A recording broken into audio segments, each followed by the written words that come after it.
இப்போ டாஸ்மாக் பிரச்சனை சொல்கிறீங்க, அதுக்குமே பாருங்கள் ஒரு டோல் ஃப்ரீ நம்பர் கொடுத்துருக்குறாங்க, கம்ப்ளைண்ட் இப்போ சொல்லியிருக்கிறாங்க. அது மாதிரி யாராவது வாங்கினா நடவடிக்கை எடுப்போங்கிறாங்க. முன்னாடிலாம் பில் கிடையாது, இப்போ கம்பல்சரி வந்து டாஸ்மார்க்கில் பில் கொடுக்குறாங்கன்னு சொல்கிறாங்க. அனைத்து டாஸ்மாக்லையும் அது இம்ப்ளிமெண்ட் ஆகல, ஒரு சில கடைகள் அது இப்போ எல்லாத்துக்கும் இம்ப்ளிமெண்ட் ஆயிரு, இப்போ அது ஸ்டார்ட் பண்ணியிருக்கிறாங்க. அதனால் எந்த சூழ்நிலையிலும் தவறு நடக்கக்கூடாது, பொதுமக்களுக்கு இடையூறு இருக்கக்கூடாதுன்னு அரசாங்கம் தொடர்ந்து அந்த நடவடிக்கை எடுத்துக்கிட்டு இருக்கு. நீங்கள் அதை மட்டுமே சொல்லினா திமுக மேலே விமர்சனம் ஆகாது. அது இன்னைக்கு நீங்கள் சொல்கிற தவறுகளே அது இன்றைக்கி தான் நடக்குதா? அதிமுக ஆட்சி நடக்கலையா? இப்போ உதாரணத்துக்கு இப்போ சென்ட்ரல் கவர்மெண்ட் தானே சிலிண்டர் கொடுக்குறது, யார்? சென்ட்ரல் கவர்மெண்ட்டு தானே. இப்போ அவங்க இப்போ சிலிண்டர் கொடுக்கும்போது நான் சொல்கிறேன், ஏன் வீட்டுக்கே இப்போ சிலிண்டர் எடுக்கிறேன்னா 850 + 50 ரூபா எக்ஸ்ட்ரா தான் வாங்குறாங்க.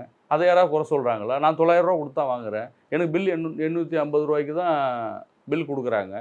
அது எல்லா வீட்லேயும் தான் வாங்குறாங்க. அதே மாதிரி அது ஏழையோ பணக்காரன் வித்தியாசம் இல்லாமல் தான் வாங்குறாங்க. அதை பற்றி யாரும் பேச மாட்டேங்கிறாங்களே. தமிழ்நாட்டு மக்கள் ஒரு காலத்திலும் திராவிட முன்னேற்ற கழகத்தை புறந்தள்ள மாட்டார்கள்.